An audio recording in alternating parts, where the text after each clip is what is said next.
from the Goodman Center on the campus of Roosevelt University in downtown Chicago, Illinois this afternoon. Roosevelt University Athletics and Flow College bring you Roosevelt University men's basketball today, a Great Lakes Intercollegiate Athletics Conference matchup between the host, Roosevelt University Lakers, and the visiting Lakers from Grand Valley State University in Allendale, Michigan. Take a look at the starting lineup as well. It'll be Mikey West, the 6-foot senior guard from Waterbury, Connecticut. It'll be Hamari Bowers, 6'5 junior guard from Chicago, Illinois. Javon Smith-Johnson, 6'7 junior from Cleveland, Ohio. And then rounding it out, it'll be Dante Sawyer, the 6'5 senior guard from San Francisco, California. And Kaleem Taylor, 6'3 senior guard from Milwaukee, Wisconsin. Guarded by Mikey West. Wrap around into Thompson. He'll back into the lane. Left-handed jump hook misses. Got his own rebound. Follow-up is blocked by Devon Smith-Johnson. Again, not able to convert. So we're holding it 7-1. We're 4 minutes into the game. Kaleem Taylor with a 3-ball, and he trains it dead center. Down to Dante Sawyer. Into the lane, narrowly avoiding a travel. Now Bowers barrels into the lane, lays it up with a left hand, and it goes in. High now. Smith-Johnson to Bowers, 2 to shoot. Here's a 3, and that'll go in. Under 10 to shoot, 8 to be exact. Right corner, Kleinsmith is wide open, and he buries the 3. Taylor slides to the right of the key, brought it back out front to Mikey West, who rattles home the 3. Taylor, Grand Valley State after the defensive rebound, quickly up the floor. Aldering, and he throws it to the corner. Great save by Taylor. Ball now pinballing around. Roosevelt winds up with it. Up ahead now, Taylor back into the forecourt. Nice pass in deep, and then Devon Smith-Johnson with a 2-hand jam. Up ahead now to Kleinsmith, back to Mikey West. Wide right to Bowers. Barrels in from the right, laid it in. Kaleem Taylor floats a pass to Bowers, out high now. A straight on 3, right there. Nothing but net for Devon Smith-Johnson. Taylor the rebound after Mason Docks was not able to convert. Taylor blows by one man, down the lane, laid it in. Under 17 remaining in regulation. Around the arc to the right side. Driving in from there. Bowers to the hoop. Dropped it in. And the rebound to Mason Kleinsmith.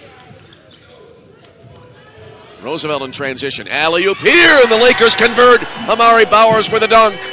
Back quickly into the front court. Taylor in from the right. Kick out to Bowers. Now to Kleinsmith. He'll spot up for the 3. Count it. Rebound.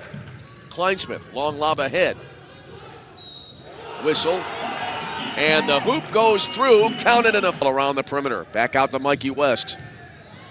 Backs it out beyond the three-point line. Takes the shot and drills it. Has it up top, nearly traveled. Left side to Bowers. Back to Kaleem Taylor. Steps up, takes a 3, and he hits it dead center.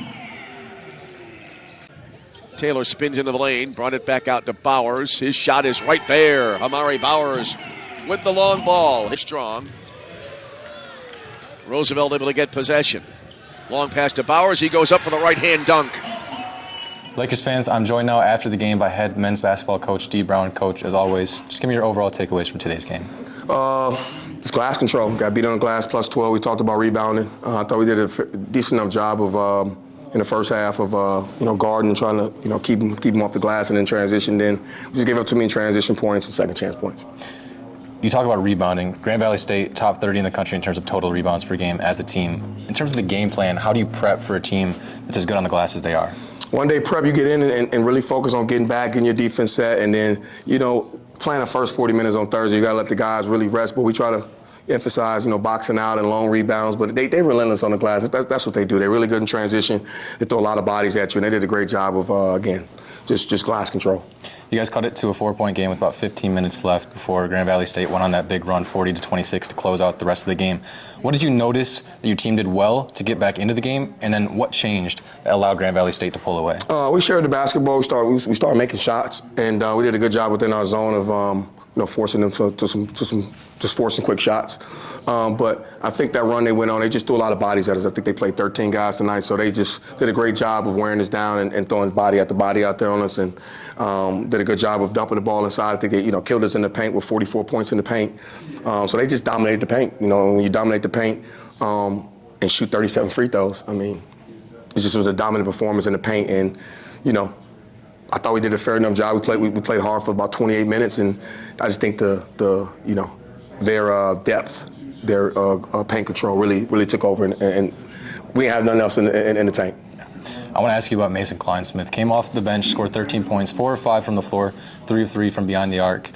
What does he bring to this team? He's bringing energy, a sparker. You know, he's a culture kid. He comes to do everything he's supposed to do every single day.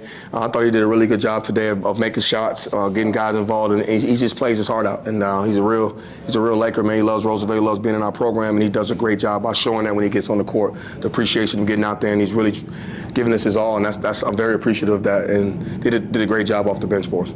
Finally, Coach, looking ahead to this next week, you guys take on Lake State on Thursday and Saginaw Valley State on Saturday on the road. This is the first time you'll see a team for the second time this season, other than Upper Iowa. First time in the conference you're going to see a team for the second time. What's the difference in terms of the week leading up to in the prep for a team the second time you see them compared to the first time? You know what's coming. You know stylistically, you know how they played against you. You know some of the adjustments you got to make. These two teams will have to play well coached. They run a lot of good stuff. Got some good players. So really good road test. But every road test in the GLIAC is hard, and we're gonna prep the right way, make that long drive up and get after it. Awesome. Thanks, Coach. Thank you. Appreciate you.